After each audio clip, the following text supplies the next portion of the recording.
उद्घाटन में आज कर देता हूँ। सुलझ जाओगी या फिर उलझ ही जाओगी। पांडे जी का बेटा हूँ, चुम्मा चिपक के लेता हूँ। अरे पांडे जी का बेटा हूँ, चुम्मा चिपक के लेता हूँ।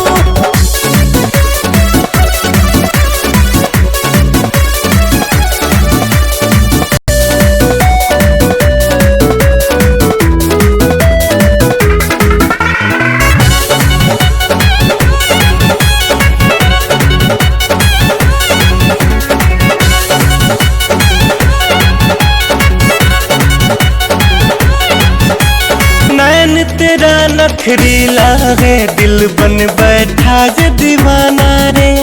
डालना ऐसे गाना मुझ पे, खोज के नया बहाना रे, खोज के नया बहाना रे। नैन तेरा नखरीला है, दिल बन बैठा ये